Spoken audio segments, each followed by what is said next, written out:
Na reunião de família, vi minha neta com a cabeça raspada. Minha nora riu e disse: "Foi só uma brincadeira."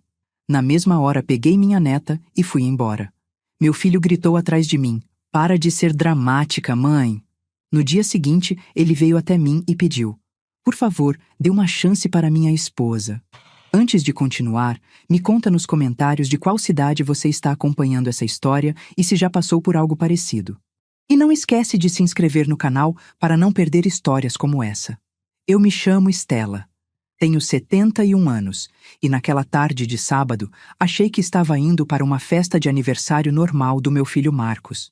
Era o aniversário de 35 anos dele e eu estava ansiosa para abraçar minha netinha Marina, de 6 anos. Essa menina é a luz da minha vida, sabe?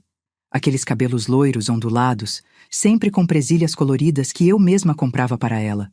E aquele sorriso que derretia meu coração. Quando cheguei na casa do Marcos, já tinha gente na sala. Minha irmã Bárbara estava lá, o vizinho Joca e uns amigos do trabalho. Cumprimentei todo mundo, mas meus olhos procuravam por ela. "Cadê a Marina?" Perguntei para o Marcos, que estava mexendo na churrasqueira. "Ah, ela tá lá dentro, mãe. Deve estar no quarto brincando." Entrei na casa procurando minha netinha e quando a encontrei na sala, sentada no cantinho do sofá, meu mundo desabou. Ela estava usando um boné azul marinho, daqueles de adulto, que escorregava sobre os olhinhos dela. Mas não era só isso. Quando me aproximei e sussurrei: "Oi, meu amor." Ela levantou o rostinho e eu vi lágrimas silenciosas escorrendo pelas bochechas. "Vovó," ela murmurou, tão baixinho que quase não ouvi. Meu coração disparou. Algo estava muito errado. "O que aconteceu, minha princesa?" perguntei, me agachando na frente dela.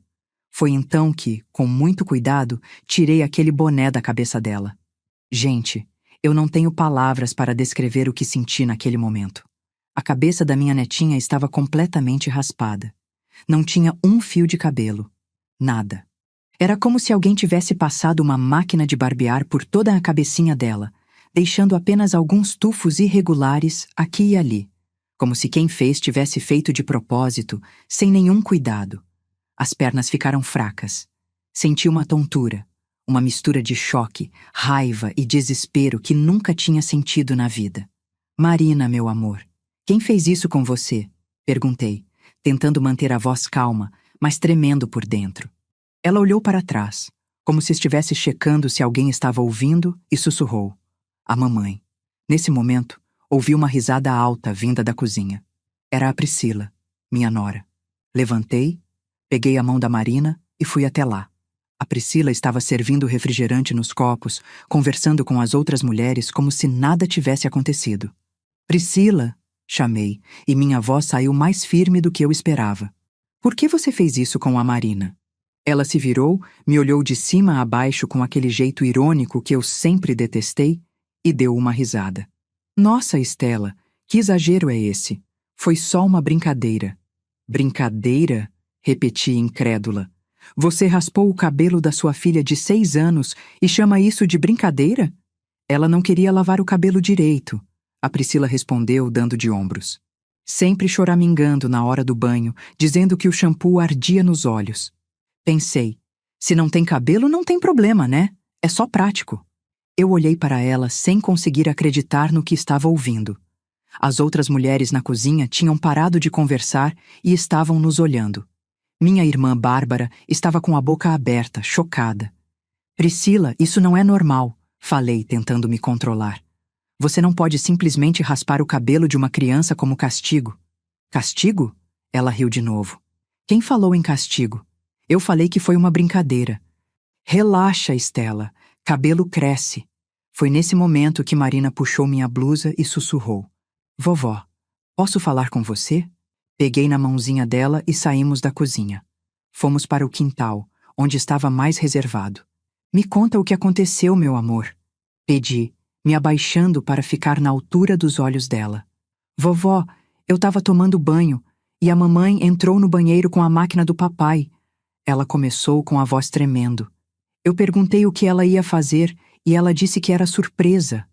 Quando ela ligou a máquina, eu comecei a chorar e pedi para parar, mas ela não parou. Meu sangue gelou. "E o papai, onde ele estava?" Estava em casa, vovó. Eu gritei por ele, mas ele não veio.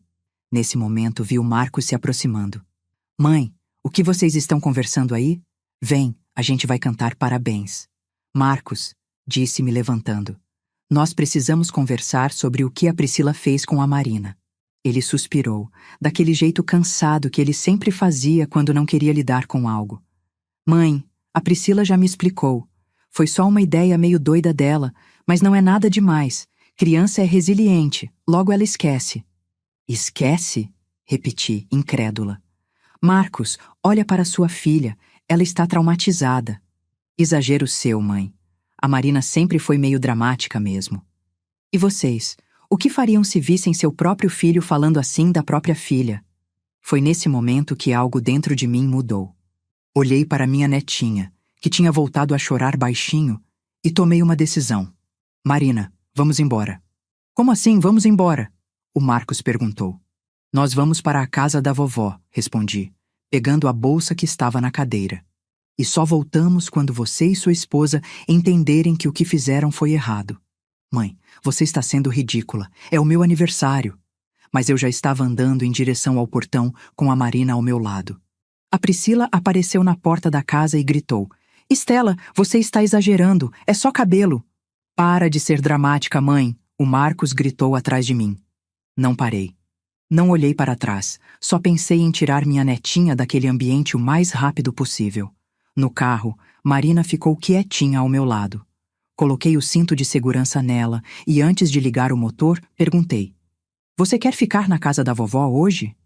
Ela assentiu com a cabeça, e eu vi um pequeno alívio no rostinho dela. Durante o trajeto até minha casa, fiquei pensando em como não tinha percebido os sinais antes. Nas últimas vezes que vi a Marina, ela estava mais quieta, mais retraída. Lembro de uma vez, no mês passado, quando ela veio passar o fim de semana comigo. Normalmente ela corria pela casa, brincava no jardim, falava sem parar sobre a escola, os amiguinhos.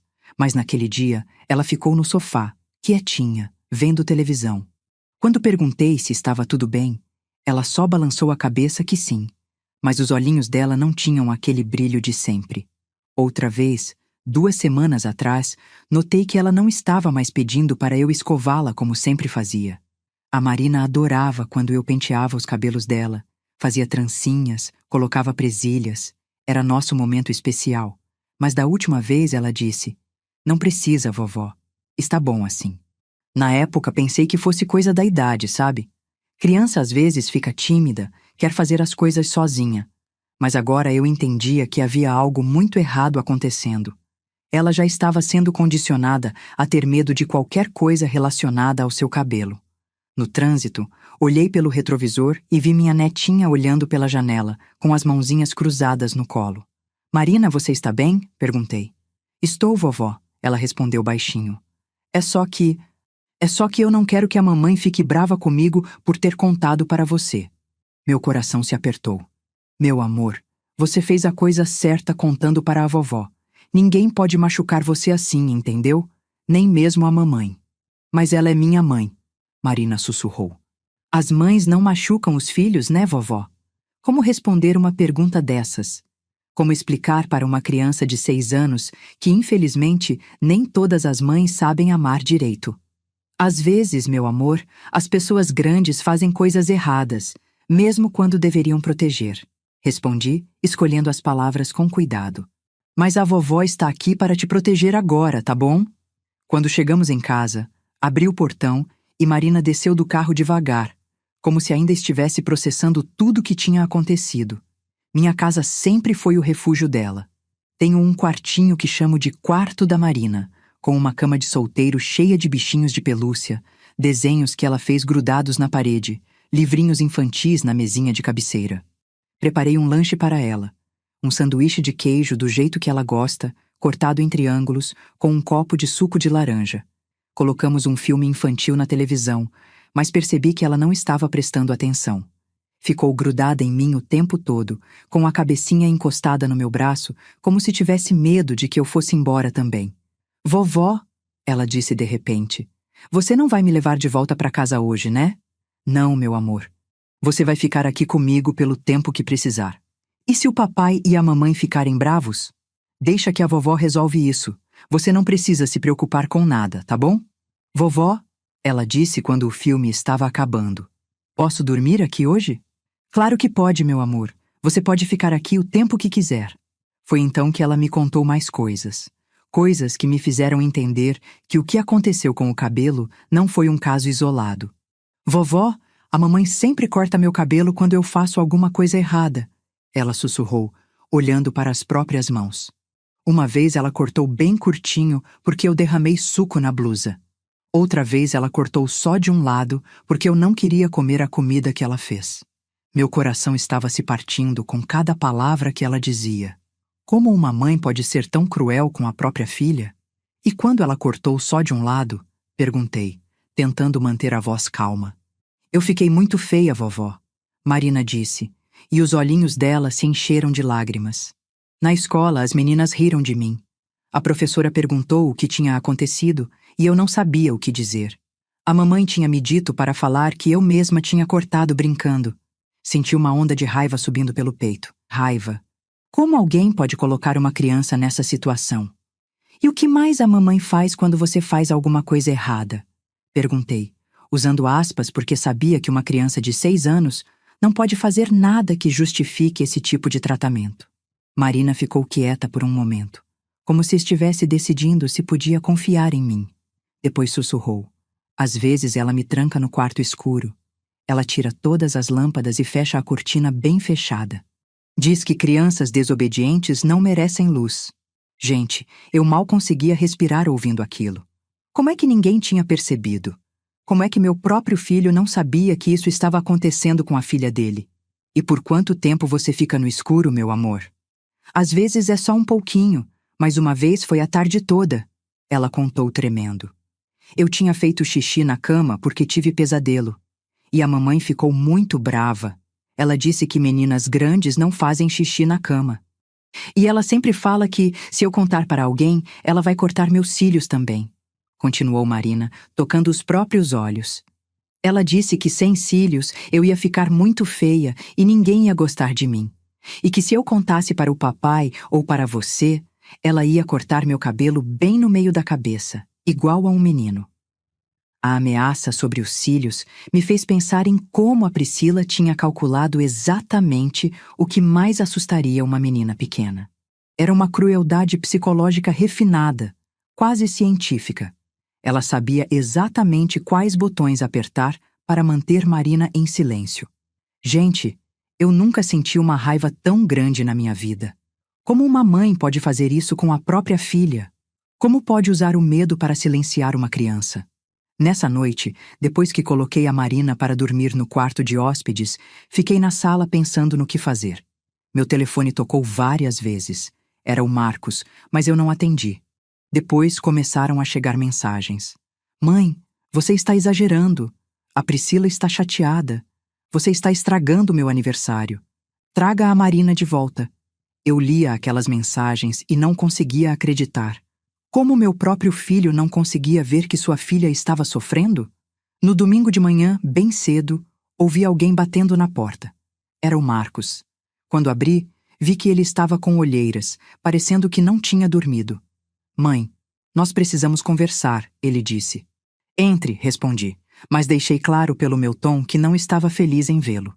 Ele se sentou na sala e ficou um tempo em silêncio, mexendo nas mãos. Olha, mãe, eu sei que você ficou chateada ontem, mas... Chateada? Interrompi.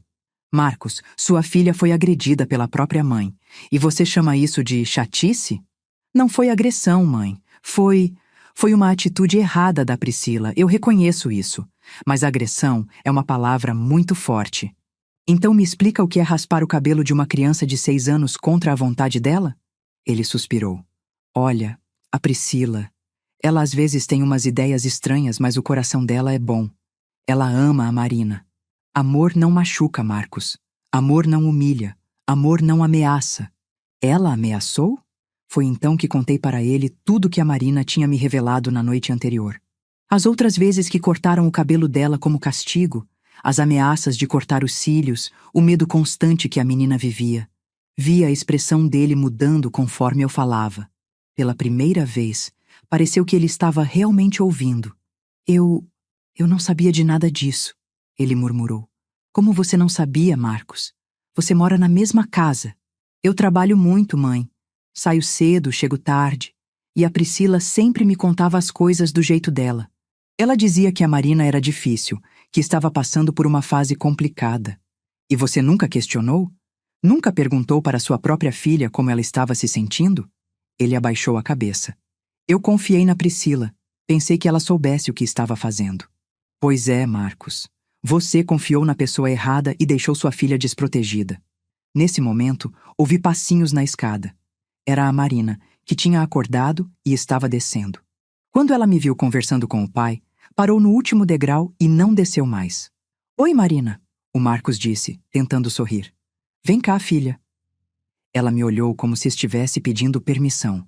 Fiz um sinal para ela se aproximar, e ela veio correndo para o meu lado, mas não se aproximou do pai. Marina, o Marcos tentou de novo. Papai precisa conversar com você. Ela não quer conversar agora, falei. Ela precisa de tempo. Mas ela é minha filha, mãe. Então comece a agir como pai, respondi.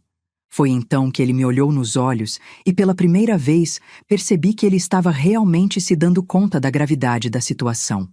Por favor, dê uma chance para minha esposa, ele pediu, e vi lágrimas nos olhos dele.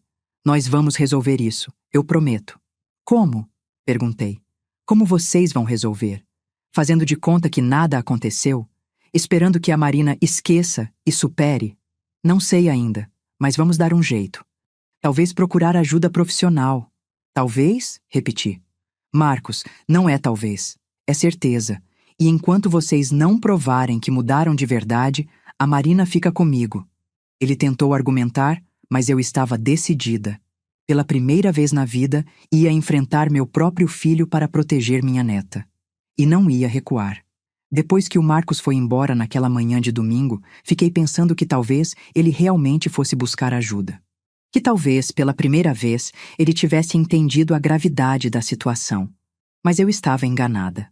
Na segunda-feira de manhã, bem cedo, meu telefone tocou. Era um número que eu não conhecia. Atendi pensando que fosse algum engano, mas a voz do outro lado me deixou gelada. Senhora Estela, aqui é o Dr. Ricardo Mendes, advogado da família Silva. Estou ligando para comunicar que meu cliente, Marcos Silva, está iniciando um processo judicial para reaver a guarda de sua filha Marina.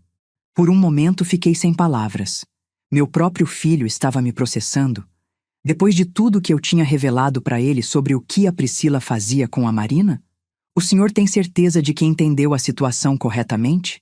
Perguntei, tentando manter a compostura. Senhora, meu cliente me informou que a senhora está retendo indevidamente a criança e que há uma questão familiar que pode ser resolvida através do diálogo. Ele gostaria que a senhora devolvesse a menina para evitarmos maiores complicações legais. Complicações legais? Repeti, sentindo a raiva subir. Doutor, o senhor sabe que minha neta foi agredida pela própria mãe? Que ela vive em constante medo? Que tem marcas físicas no corpo? Houve uma pausa do outro lado da linha.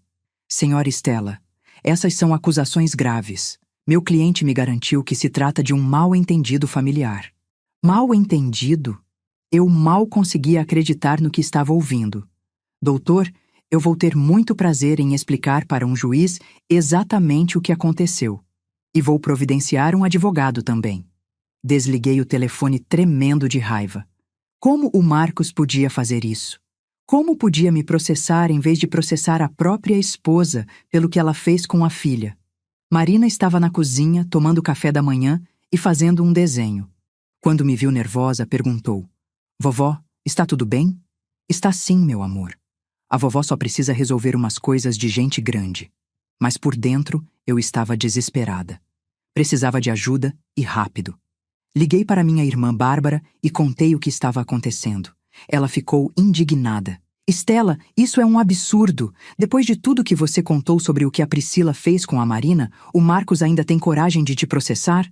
Bárbara, eu preciso de um advogado. Você conhece alguém bom? Conheço sim. O Dr. Elias Gonçalves. Ele é especialista em direito de família e já lidou com casos de abuso infantil. Vou ligar para ele agora mesmo. 1 hora depois, eu estava no escritório do Dr. Elias. Ele era um homem de uns 50 anos, cabelos grisalhos, óculos e um jeito sério que me passou confiança imediatamente. Dona Estela, me conte exatamente o que aconteceu, ele disse pegando um bloco de notas. Contei tudo desde o início. A festa de aniversário, a descoberta do cabelo raspado, as revelações da Marina sobre os outros abusos, as ameaças, as marcas no braço, o quarto escuro. O Dr. Elias anotava tudo, fazendo perguntas específicas. E o pai da criança presenciou alguma dessas situações? Ele perguntou. Segundo a Marina, ele estava em casa quando ela gritou pedindo ajuda durante o episódio do cabelo, mas ele não apareceu. E quando a senhora mostrou as evidências para ele, como ele reagiu? No começo ele negou, minimizou. Disse que era exagero meu. Só quando viu as marcas no braço da Marina que começou a entender a gravidade. Mas mesmo assim, em vez de tomar providências contra a esposa, ele me processa. O Dr. Elias balançou a cabeça claramente indignado. Dona Estela, infelizmente isso é mais comum do que deveria. Muitas vezes o pai, por dependência emocional ou medo de confronto, prefere negar a realidade a enfrentar a situação. Mas e agora? Ele pode me obrigar a devolver a Marina? Não imediatamente. Primeiro vamos entrar com uma ação de guarda temporária, alegando risco à integridade física e psicológica da criança. Vamos precisar de laudos médicos e psicológicos. Laudos? Sim. A Marina precisa ser examinada por um médico para documentar as marcas físicas e por um psicólogo infantil para avaliar o trauma psicológico. Sem isso, fica apenas a sua palavra contra a deles. Saí do escritório do Dr. Elias com uma lista de providências a tomar e um sentimento misto de esperança e apreensão. Teria que expor minha netinha a mais questionamentos, mais exames, mais situações desconfortáveis. Mas era a única forma de protegê-la. No caminho para casa, parei na farmácia para comprar pomada para as marquinhas no braço da Marina. Foi quando encontrei Dona Rosa, uma vizinha antiga dos meus filhos. Estela, como você está? E a Marina? Faz tempo que não vejo vocês por lá. Por um momento, pensei em inventar alguma desculpa, mas Dona Rosa sempre foi uma pessoa boa, e talvez ela tivesse notado alguma coisa. Dona Rosa, posso fazer uma pergunta? A senhora já reparou em algum comportamento estranho da Priscila com a Marina? Ela olhou ao redor, como se quisesse ter certeza de que ninguém estava ouvindo, e sussurrou. Olha, Estela, eu não queria falar mal de ninguém, mas desde que você perguntou, várias vezes eu ouvi gritos vindo da casa deles, gritos de criança, e a Priscila sempre berrava coisas como para de chorar, e você que quis fazer isso comigo. Meu sangue gelou. E você nunca pensou em fazer alguma coisa? Eu pensei em ligar para o conselho tutelar algumas vezes, mas meu marido dizia que não era da nossa conta, que cada família se resolve como pode. Ela abaixou a cabeça, envergonhada. Agora me arrependo de não ter feito nada. Dona Rosa, a senhora se importaria de testemunhar sobre isso? É que estou numa situação legal complicada. Claro, Estela. Se for para proteger aquela criança, eu falo com quem for preciso. Cheguei em casa com mais uma peça do quebra-cabeças. Não era só eu que tinha percebido que algo estava errado. Outras pessoas também sabiam, mas como eu, tinham escolhido não interferir. Quantas Marinas existem por aí, sofrendo em silêncio, enquanto os adultos fingem que não veem? Naquela tarde, levei a Marina para o médico que o Dr. Elias tinha recomendado. Dr. Pedro era um pediatra que também trabalhava como perito em casos de abuso infantil. Marina, ele disse, se abaixando para ficar na altura dela. Eu vou examinar você para ver se está tudo bem, tá bom? A vovó vai ficar aqui do lado o tempo todo. Ela assentiu, mas segurou firme na minha mão. O exame foi difícil de assistir. O Dr. Pedro documentou todas as marquinhas no braço, fotografou, mediu. Perguntou para Marina como tinha acontecido e ela, com uma voz bem baixinha, contou que a mamãe apertava quando ela fazia coisa errada. E essas marquinhas doem? Ele perguntou. Doem um pouquinho, ela respondeu. Mas a mamãe fala que se eu reclamar, ela vai apertar mais forte. Depois, no consultório, o Dr. Pedro me chamou à parte. Dona Estela, Não tenho dúvidas de que essas marcas são compatíveis com agressão. O padrão, o tamanho, a localização são inequivocamente marcas de dedos de adulto. E pelo estágio de cicatrização, algumas são recentes, outras são mais antigas, indicando que não foi um episódio isolado. Doutor, isso é suficiente para comprovar o abuso? É uma evidência forte. Combinado com o laudo psicológico, deve ser suficiente. No dia seguinte, foi a vez da psicóloga. Doutora Fabiola Costa era uma mulher jovem, especializada em trauma infantil. Seu consultório era todo colorido, cheio de brinquedos e desenhos. Marina, que tal a gente brincar um pouquinho? Ela sugeriu. Durante 1 hora, observei minha netinha interagir com a doutora Fabiola. Primeiro com bonecas, depois desenhando, depois respondendo perguntas suaves sobre a família, a escola, os sentimentos. Foi doloroso ver como Marina representava a dinâmica familiar através das brincadeiras. Ela pegou uma boneca pequena e uma boneca grande. A mamãe boneca está brava, ela disse, fazendo a boneca grande balançar a cabeça. A filhinha boneca fez coisa errada. O que a filhinha fez de errado? A doutora Fabiola perguntou. Ela não comeu toda a comida. Agora a mamãe boneca vai cortar o cabelo dela. E ali, na frente das nossas, Marina encenou com as bonecas exatamente o que acontecia em casa. A boneca mãe cortando o cabelo da boneca filha, colocando ela num cantinho escuro, apertando o bracinho. E onde está o papai boneco? A psicóloga perguntou. Marina olhou ao redor e pôs um boneco longe das outras. O papai boneco está trabalhando. Ele não vê quando a mamãe boneca faz essas coisas. No final da sessão, a doutora Fabiola me chamou para conversar. Dona Estela, Marina apresenta sinais claros de trauma psicológico. Hipervigilância, medo de desagradar adultos, representação lúdica de situações de abuso. Ela precisa de acompanhamento terapêutico urgente. E quanto ao ambiente familiar? Baseado no que observei hoje, eu não recomendaria o retorno dela para casa enquanto a situação não for resolvida. A criança está claramente assustada com a figura materna e se sente insegura no ambiente familiar. E vocês? Conseguem imaginar o que é ouvir que sua própria neta, de apenas 6 anos, precisa de terapia por causa de traumas causados pela própria mãe? Naquela noite, depois que Marina dormiu, fiquei organizando todos os documentos. Relatório médico, laudo psicológico, fotos das lesões, declaração da Dona Rosa. Era uma pilha de evidências que comprovavam o que eu já sabia. Minha netinha estava sendo maltratada sistemicamente. Meu telefone tocou. Era uma mensagem do Marcos. Mãe, a Priscila quer conversar com você. Ela quer explicar o lado dela da história. Por favor, dê uma chance para ela. Respondi. Depois de tudo que ela fez com a Marina, você ainda acha que ela merece uma chance? Onde está sua dignidade como pai? Ele ligou na sequência. Mãe, a Priscila está destruída. Ela chorou a noite toda. Disse que nunca quis machucar a Marina, que às vezes perde o controle, mas que ama nossa filha. Marcos, amor não machuca. E perder o controle não é desculpa para traumatizar uma criança. Ela quer fazer terapia, mãe. Quer se tratar. Por favor, não destrua nossa família. Quem destruiu a família foi vocês dois, Marcos. Você por ser omisso e ela por ser abusiva. Eu só estou protegendo minha neta. Mãe, eu sei que erramos, mas a Marina precisa dos pais dela. A Marina precisa de segurança, Marcos. Precisa de amor verdadeiro, não de alguém que a machuca fisicamente e psicologicamente. Houve uma pausa longa. Depois ele suspirou. O advogado disse que se você não devolver a Marina até sexta-feira, ele vai pedir uma liminar para reintegração de posse. Reintegração de posse? Explodi. Marcos, sua filha não é um objeto. Ela é uma criança que foi maltratada. Mãe, por favor. Não, Marcos. Desta vez não. Vamos resolver isso na justiça.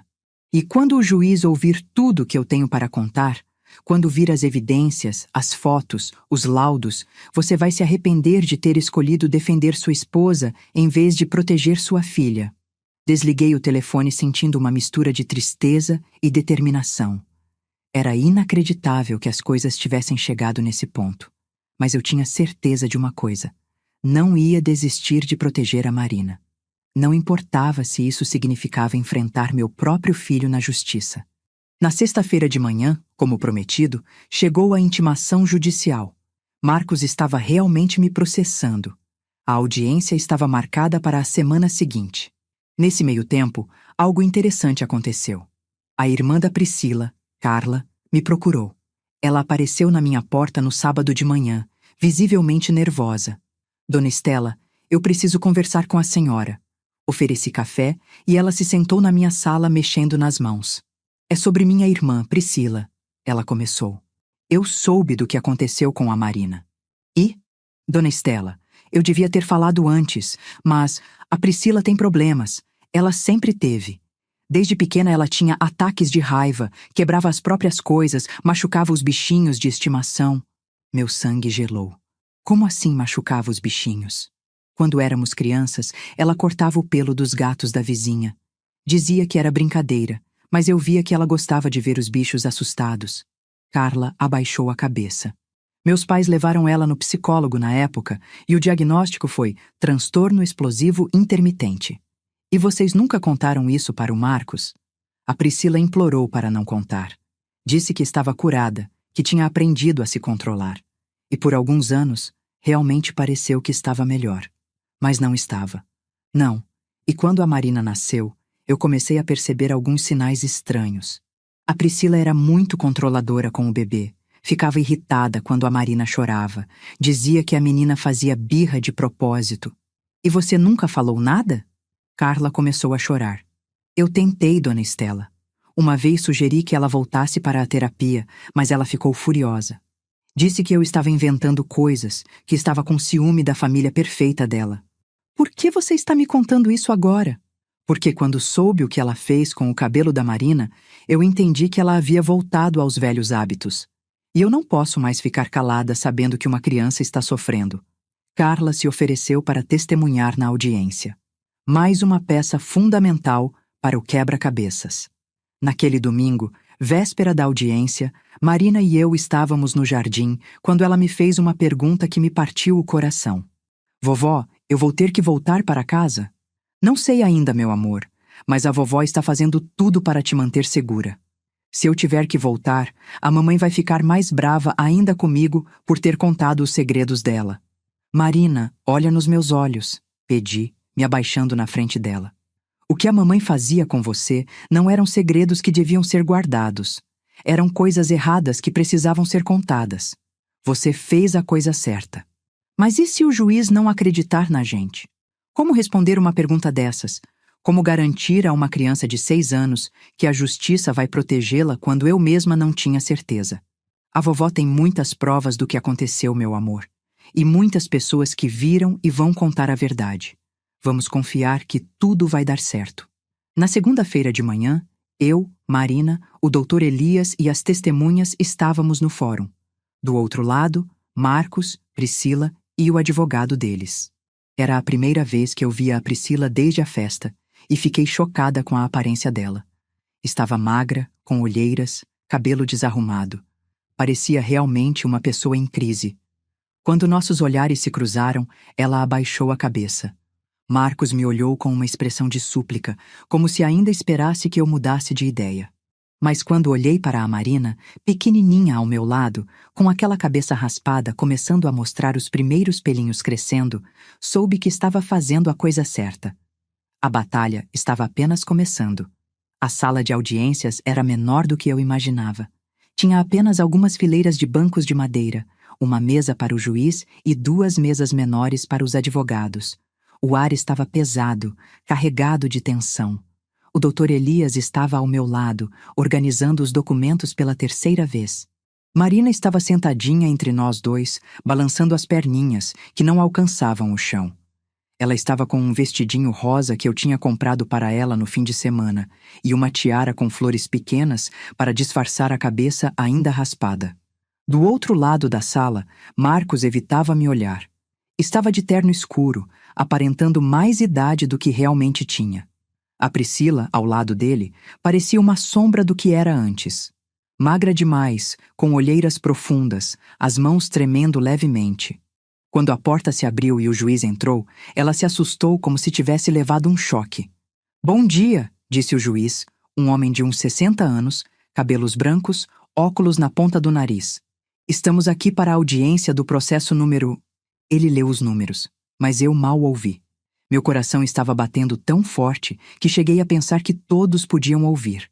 "Doutor Elias, a senhora pode começar apresentando sua versão dos fatos." O doutor Elias se levantou, ajeitou os óculos e começou a falar. Ele contou sobre a festa de aniversário, sobre a descoberta do cabelo raspado, sobre todas as revelações que Marina tinha feito.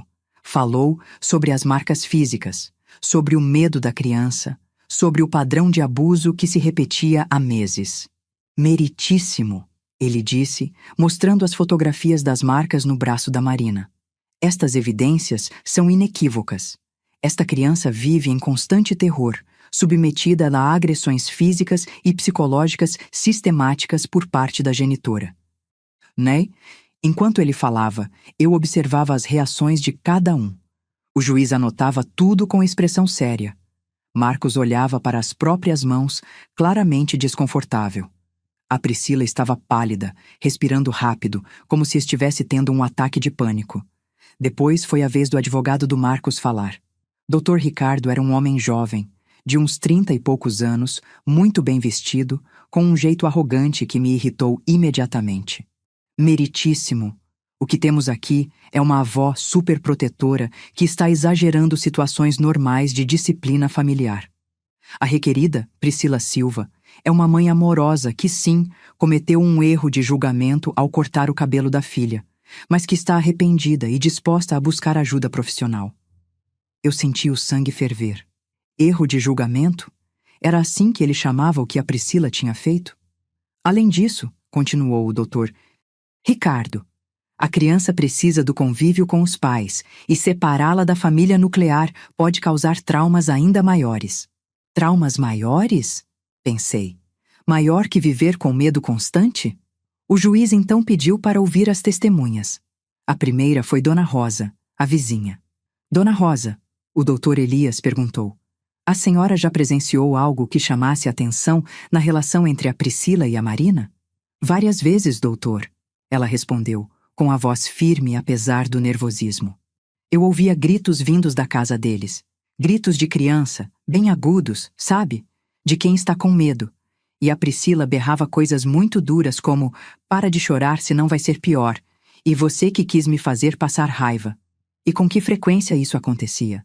Pelo menos 2, 3 vezes por semana. Sempre no final da tarde, quando o Marcos ainda não tinha chegado do trabalho.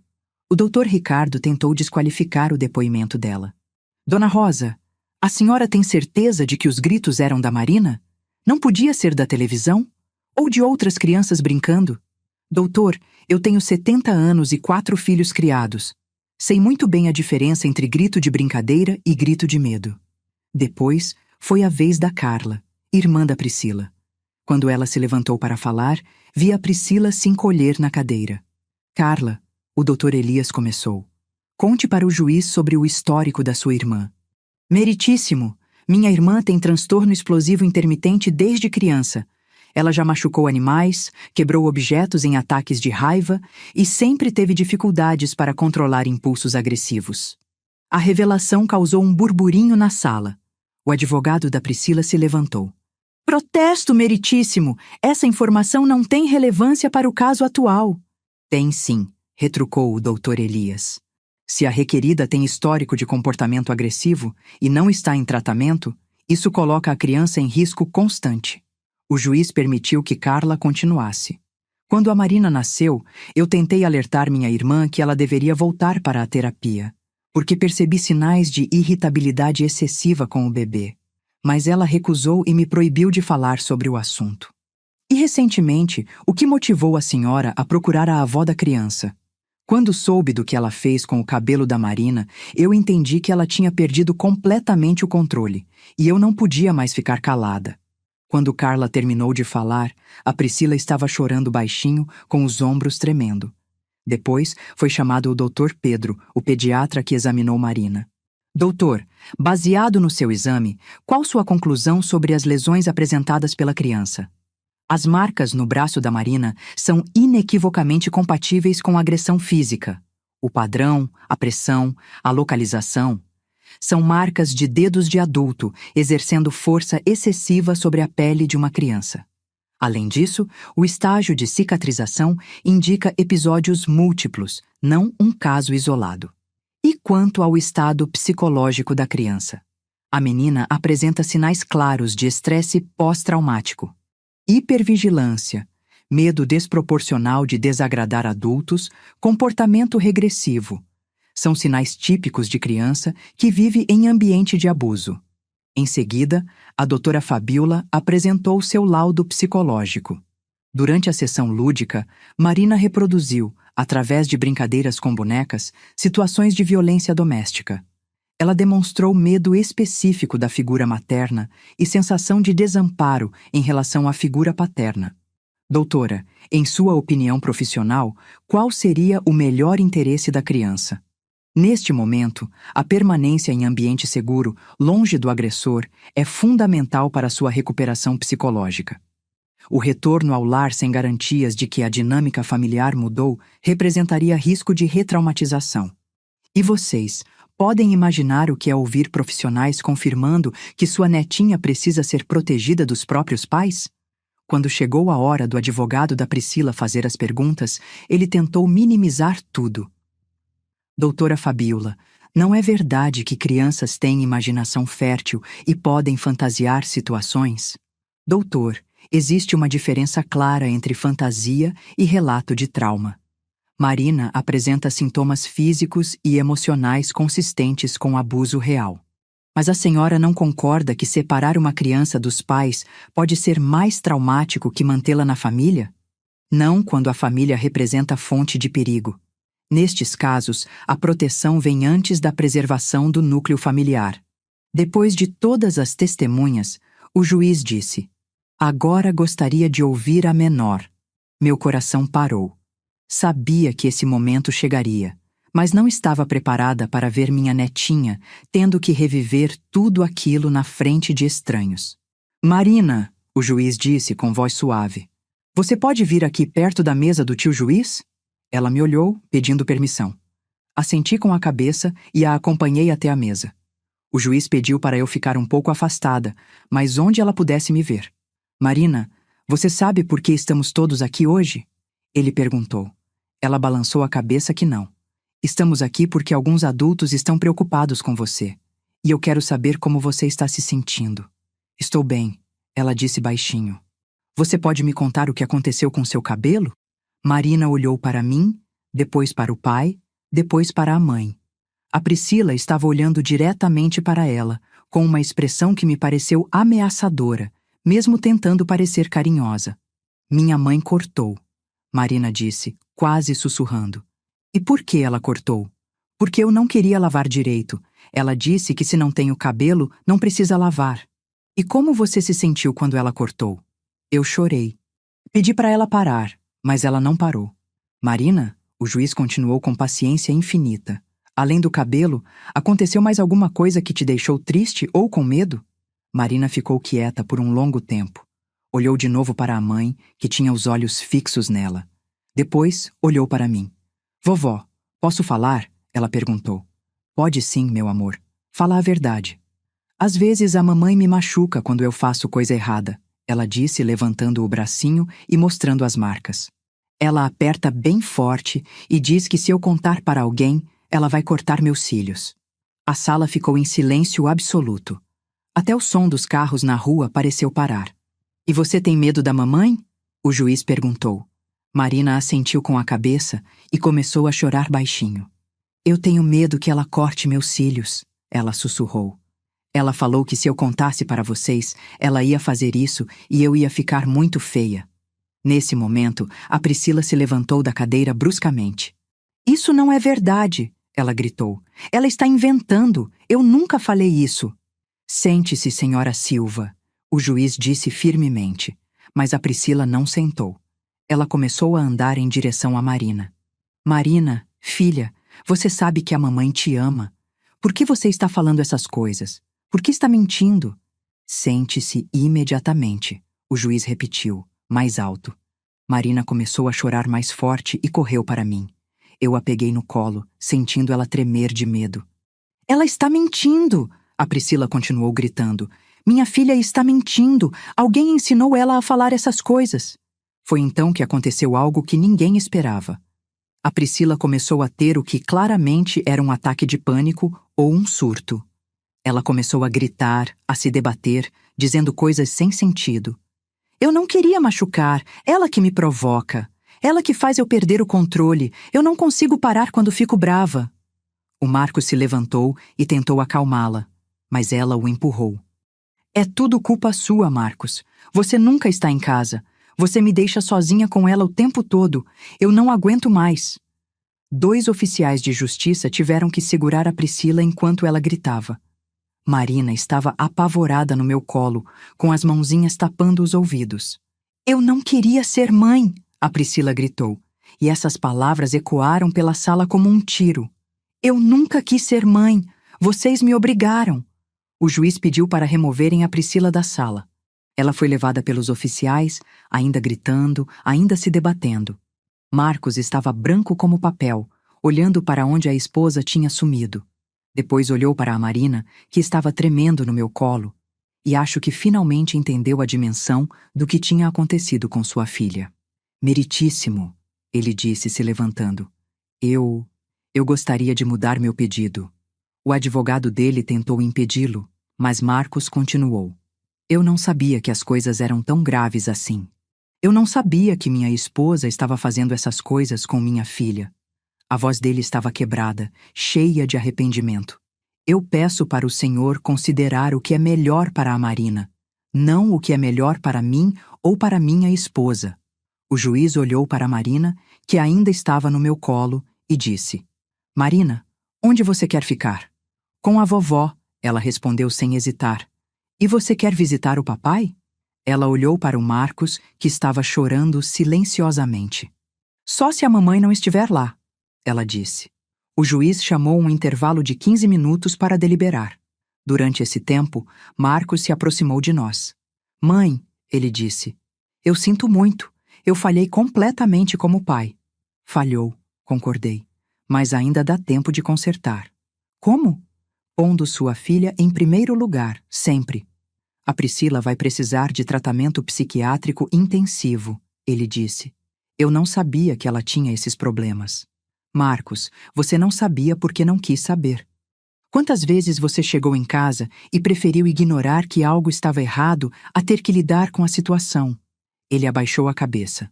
Muitas vezes. Quando o juiz voltou, ele leu sua decisão.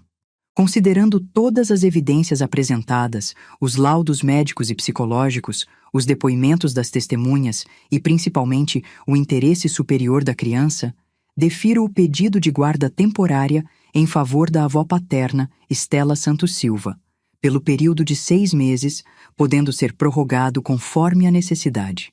Senti um alívio tão grande que quase desmaiei.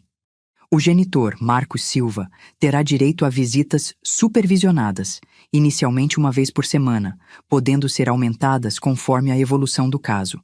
A genitora, Priscila Silva, só poderá ter contato com a menor após avaliação psiquiátrica completa e início de tratamento adequado. Além disso, o juiz continuou. Determino que tanto o genitor quanto a genitora façam acompanhamento terapêutico como condição para qualquer revisão futura da guarda. Era mais do que eu tinha esperado. A Marina estava protegida e havia condições claras para que os pais demonstrassem mudança real antes de qualquer retorno. Quando saímos do fórum, Marina estava mais calma.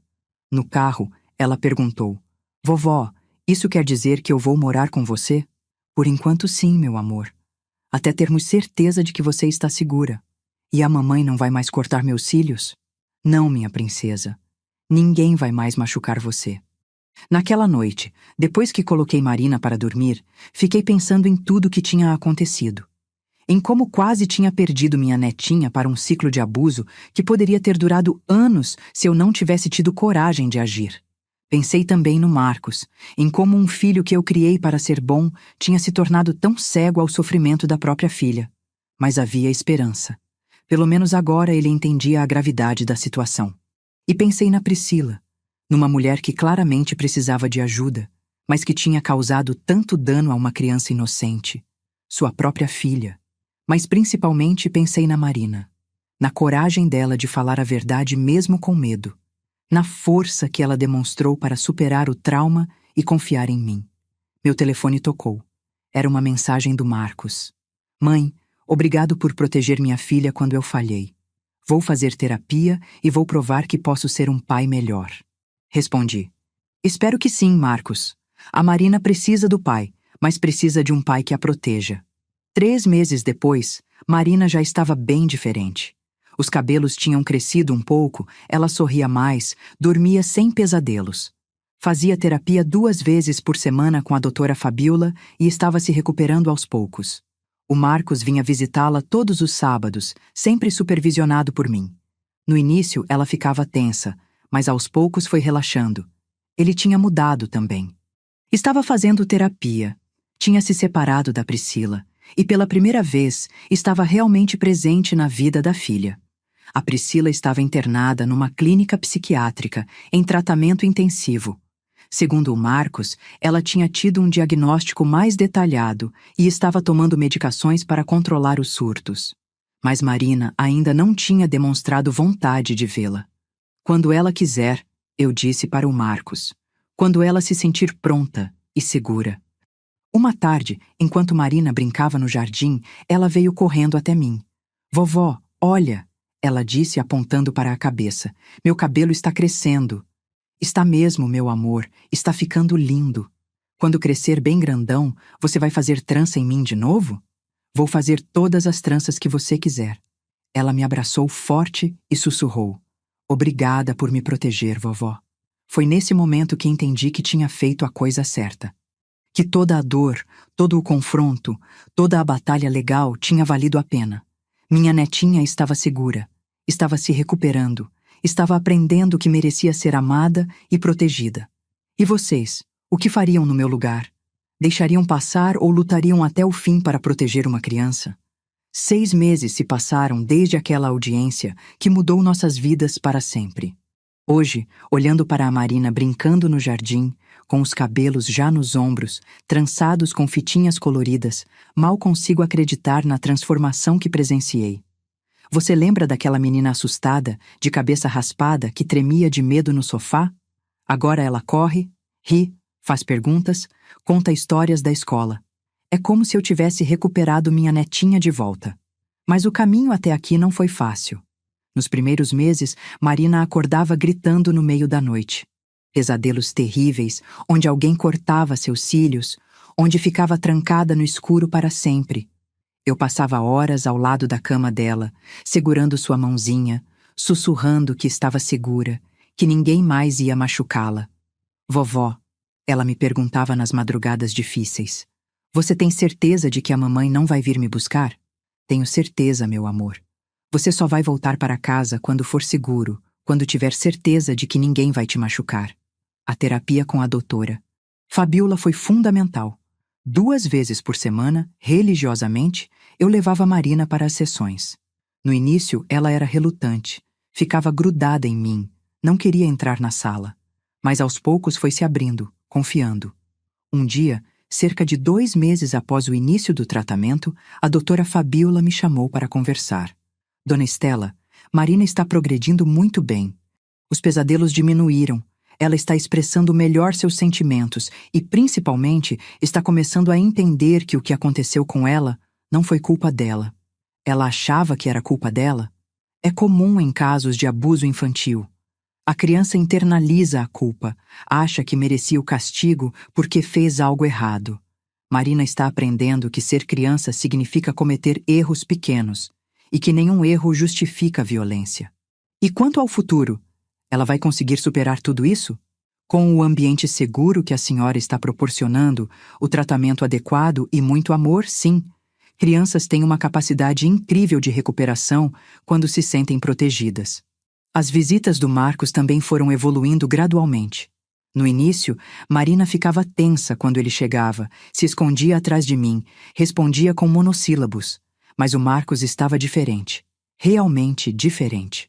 Ele tinha começado a fazer terapia individual 2 vezes por semana. Passou a trabalhar menos, priorizando os sábados com a filha. Chegava sempre com algum presente pequeno, um livro infantil, um brinquedo educativo, materiais de desenho. E, principalmente, aprendeu a ouvir. Marina, o papai quer te pedir desculpas. Ele disse numa das primeiras visitas, se abaixando para ficar na altura dela.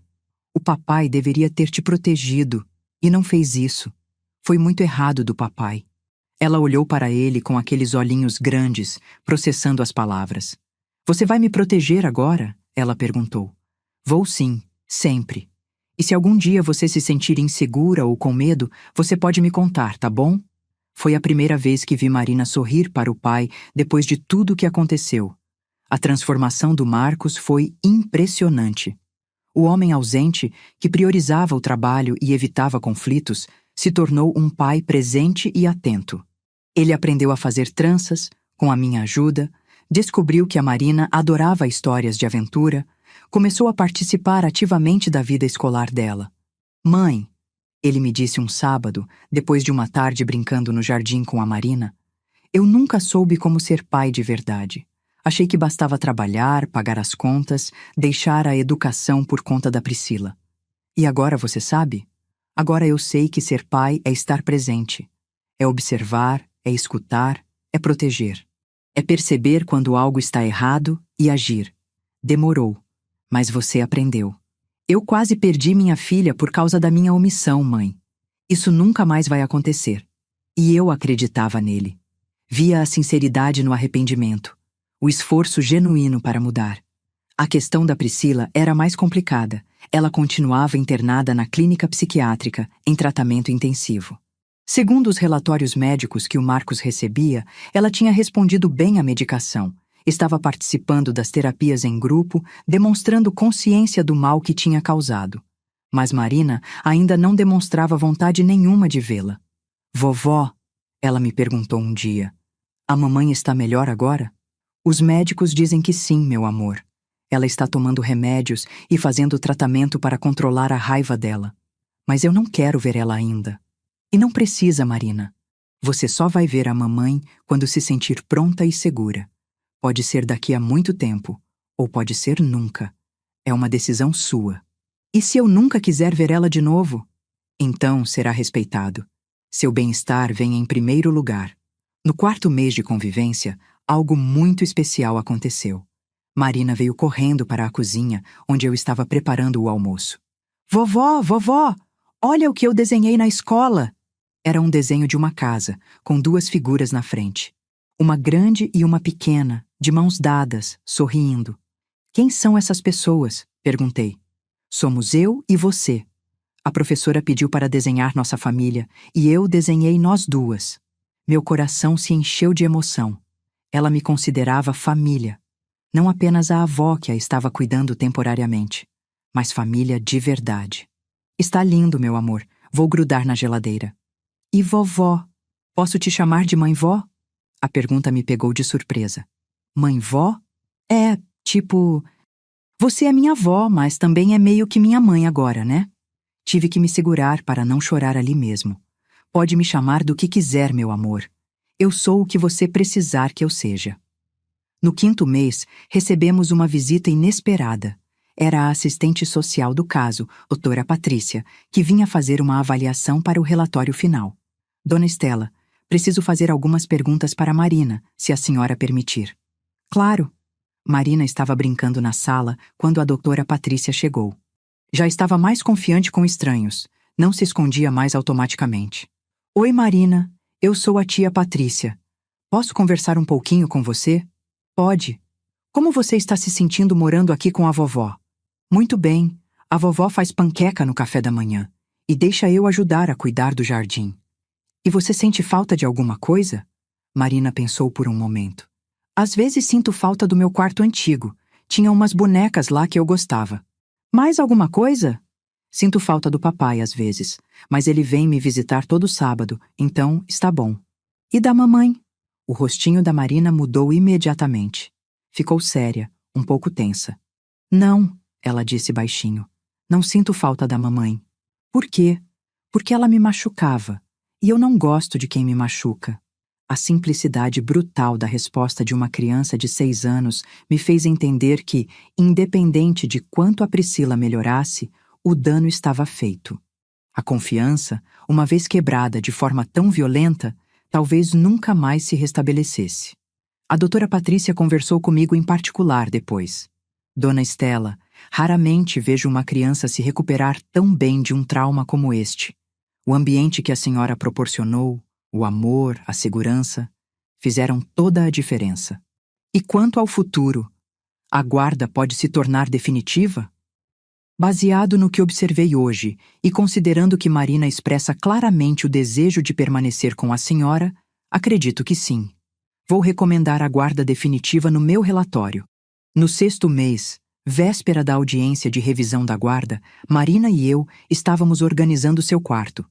Ela tinha ganhado móveis novos, tinha decorado as paredes com seus desenhos, tinha criado seu próprio cantinho na minha casa. Vovó, ela disse, guardando os brinquedos. Amanhã o juiz vai decidir se eu fico aqui para sempre? É, meu amor. E se ele disser que eu tenho que voltar para casa? Não vai acontecer, Marina. Você está segura aqui, está feliz aqui. O juiz vai ver isso. Mas e se acontecer? Parei de dobrar as roupas e olhei para ela. Se acontecer, eu vou lutar. Vou continuar lutando até você estar segura. Promete? Prometo. Na manhã da audiência, acordei cedo e fui verificar o quarto da Marina. Ela estava dormindo profundamente, tranquila, com um sorriso pequeno no rosto. Que diferença dos primeiros meses, quando ela acordava gritando. Durante o café da manhã, expliquei para ela que provavelmente não precisaria falar com o juiz desta vez, que era mais uma conversa entre adultos. Mas se eles perguntarem onde eu quero ficar, eu posso falar? Claro que pode. Então vou falar que quero ficar com a mãe-vó para sempre. No fórum, a atmosfera estava bem diferente da primeira audiência. Marcos veio sozinho, sem advogado agressivo. A Priscila não estava presente, ainda em tratamento. O doutor Elias apresentou os relatórios da assistente social, da psicóloga, do pediatra. Todos unânimes. Marina estava bem adaptada, saudável, feliz. A permanência com a avó era o melhor para ela. Marcos, quando chamado para falar, surpreendeu a todos. Meritíssimo, eu gostaria de apoiar o pedido de guarda definitiva em favor da minha mãe. O juiz ergueu as sobrancelhas. O senhor tem certeza? Tenho. Minha filha está segura, feliz e bem cuidada. Ela me vê todas as semanas. Temos um relacionamento saudável agora. Mas o lar dela é com minha mãe. E quanto à sua esposa? Priscila está em tratamento intensivo e vai ficar internada pelo menos mais 6 meses. Mesmo depois, vai precisar de acompanhamento psiquiátrico constante. Marina deixou claro que não quer vê-la, e eu respeito essa decisão. O juiz olhou para Marina, que estava sentada ao meu lado. Marina, você gostaria de falar alguma coisa? Ela se levantou muito séria para uma criança de 6 anos. Eu quero ficar com a mãe-vó. Ela me protege, me deixa feliz e não me machuca nunca. E você tem certeza dessa decisão? Tenho. A casa da mãe-vó é minha casa agora. O juiz deu uma pequena pausa, olhou todos os documentos e então proferiu a decisão que mudaria nossas vidas para sempre. Considerando o bem-estar superior da criança, o excelente progresso em sua recuperação e sua expressa vontade de permanecer sob os cuidados da avó paterna, defiro o pedido de guarda definitiva em favor de Estela Santos Silva. Senti as lágrimas escorrendo pelo rosto.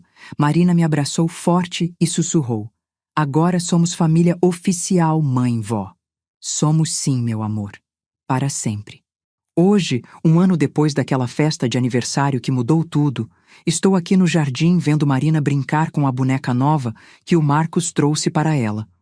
Ela está contando uma história para a boneca, uma história sobre uma menina corajosa que encontrou uma família que a ama de verdade.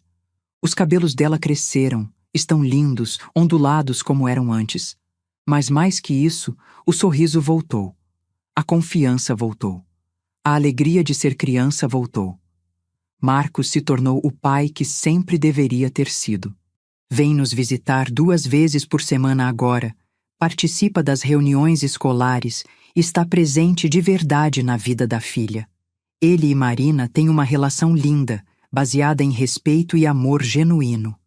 A Priscila saiu da clínica há 3 meses, mas mora em uma casa de apoio e continua o tratamento ambulatorial. Marina ainda não quis vê-la, e eu respeito totalmente essa decisão. Talvez um dia, quando ela for mais velha e se sentir preparada. Ou talvez nunca. E está tudo bem. O importante é que Marina aprendeu algo fundamental. Ela merece ser amada, protegida e respeitada. Ela sabe que pode confiar em mim, que pode contar comigo, que nunca mais vai estar sozinha diante do perigo. Mãe-vó, ela me chama do outro lado do jardim. Vem brincar comigo. Já vou, meu amor.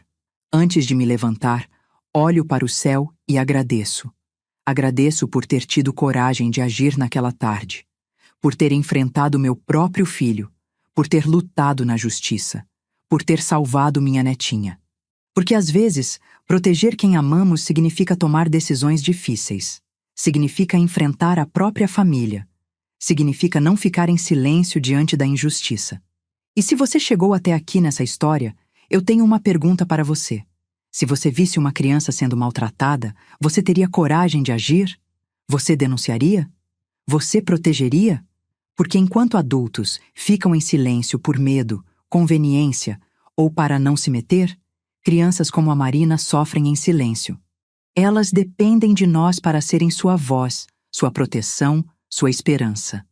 Marina hoje é uma menina feliz, segura, amada. Ela vai crescer sabendo que merece respeito, que merece amor, que merece proteção. E se um dia ela tiver filhos, vai saber como amar de verdade, porque conheceu o amor verdadeiro. Mãe-vó, você vem ou não? Ela insiste, rindo. Já vou, minha princesa. Me levanto e vou brincar com minha netinha, com minha filha do coração, com a menina que me ensinou que o amor verdadeiro às vezes exige coragem, luta e determinação, e que valeu cada lágrima, cada noite sem dormir, cada confronto, cada momento difícil, porque o sorriso dela hoje, a segurança que ela demonstra, a criança feliz que ela se tornou, isso não tem preço. Obrigada por chegar até o fim. Se essa história te tocou de alguma forma, se te fez pensar sobre a importância de proteger as crianças, curte e compartilha com alguém que precisa ouvir isso. Porque toda criança merece ter um adulto corajoso que lute por ela. E lembre-se, denunciar abuso infantil é um dever de todos nós. Disque 100 é gratuito, funciona 24 horas e pode salvar uma vida, como salvou a vida da minha Marina.